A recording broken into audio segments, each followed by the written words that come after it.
the reaction time for an automobile driver is 0.6 seconds. If the automobile can be decelerated at 5 meter per second square, calculate the total distance traveled in coming to stop from an initial velocity of 30 km per hour after a signal is observed.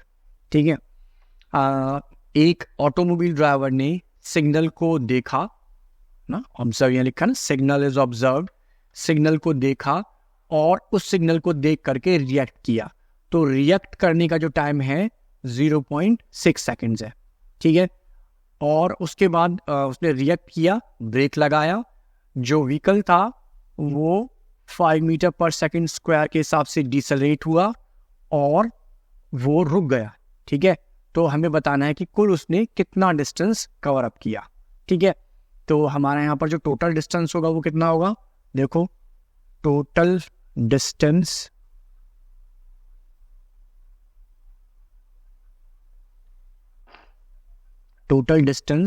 Covered before, total distance covered is equal to distance covered during reaction time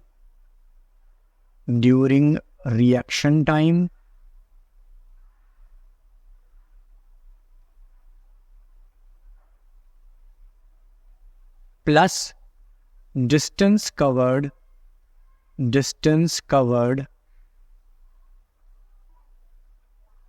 during acceleration. ठीक है, so जो total distance covered by the vehicle होगा वो होगा distance covered during reaction time plus distance covered during acceleration. So ये distance covered during reaction time ये क्या है, इसका मतलब है कि भाई जब ड्राइवर ने सिग्नल को देखा और सिग्नल को देख करके उसने उस पर रिएक्ट किया और ब्रेक लगाया.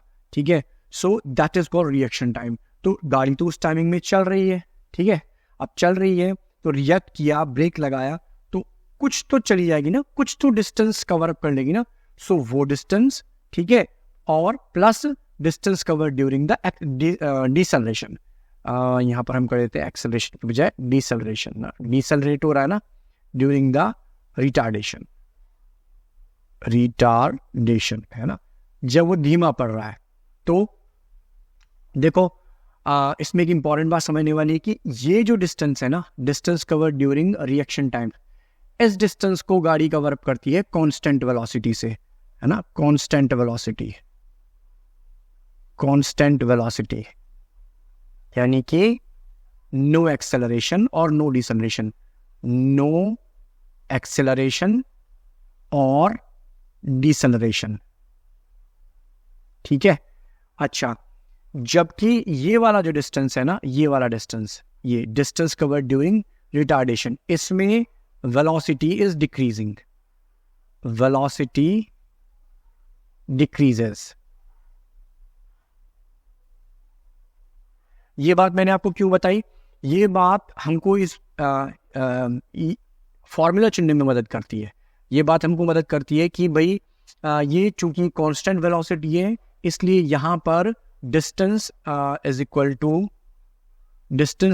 टू वेलोसिटी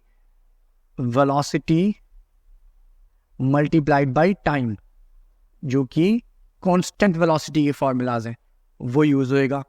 और यहाँ जो ये वेलोसिटी डिक्रीजेस यानी कि ये एक्सेलरेटिंग या डिसेलरेटिंग वेलोसिटी है. ठीक है, तो इस केस में हमारी जो काइनेमेटिक इक्वेशंस हैं v equal to u plus a t, s equal to u t plus half a t square और s square equal to v square equal to u square plus 2as, इन तीनों में से कोई सी एक use होगी. ठीक है, तो पहले हम निकाल लेते हैं distance covered during the reaction time. So distance covered during reaction time.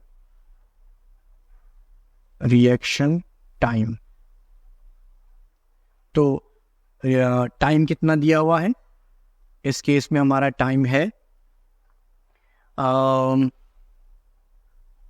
0.6 seconds, 0.6 seconds. Okay, और स्पीड है हमारी, इस केस में हमारी स्पीड है 30 किलोमीटर पर आवर। देख लेते हैं ऊपर एक बार देख लेते हैं 30 kilometre per hour. Okay, so speed है हमारी 30 किलोमीटर पर आवर। स्पीड कह लीजिए आप या वेलोसिटी कह लीजिए, v is equal to 30 kilometre per hour. Okay, तो 30 किलोमीटर पर आवर को हम मीटर पर सेकंड में कन्वर्ट कर लेंगे, तो 30 इंटू 5/18। ओके, सो हमारी वेलोसिटी हो गई 5 या 150 बटे 18। ओके, सो अब हम इसको रख देते हैं यहाँ पर, distance is equal to 0.6 into 150/18। तो हम यहाँ पर क्या कर लेते हैं, यहाँ हमारा नीचे हमने यहाँ से डेसिमल हटाया तो नीचे 10 ले आएंगे। 6 इंटू 150/18 इंटू 10, तो यहाँ हो जाएगा ये 6 या 18, 0 से 0 कैंसिल, 3 पंजे 15, तो ये हो गया हमारे पास 5 metre. Okay, so reaction time में जो उसने डिस्टेंस कवर अप किया दैट इज 5 मीटर। अब हमारे को निकालना है distance covered during the retardation. Distance covered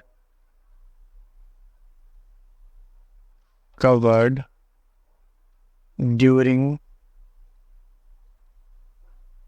retardation।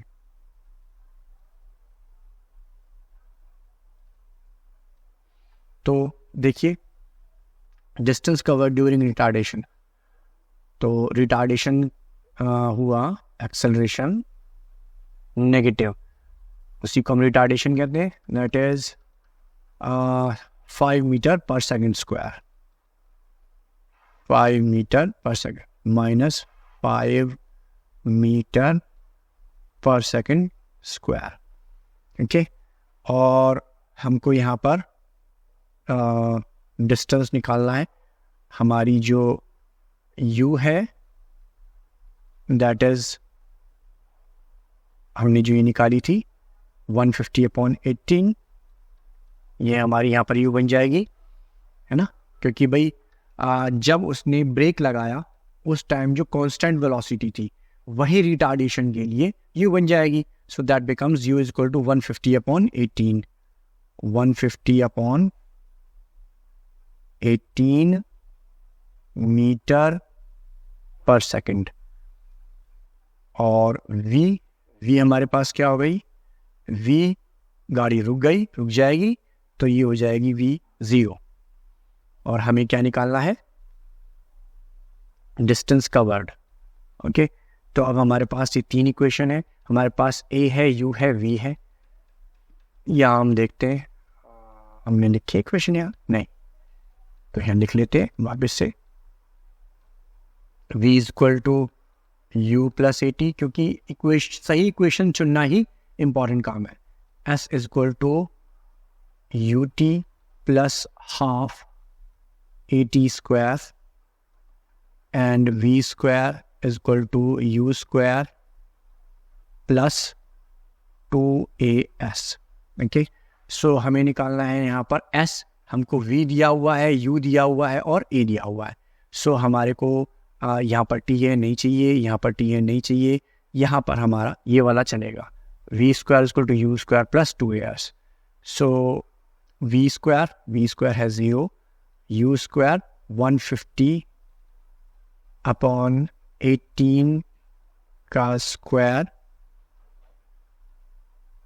और +2, रिटार्डेशन दिया हुआ -5 और यहाँ पर हमें s निकालना है. ओके, सो इट बिकम्स 0 और 150 का हमने स्क्वायर किया, देन इट बिकम्स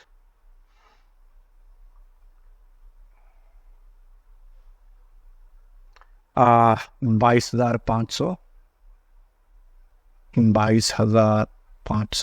22,500 और 18 का हमने किया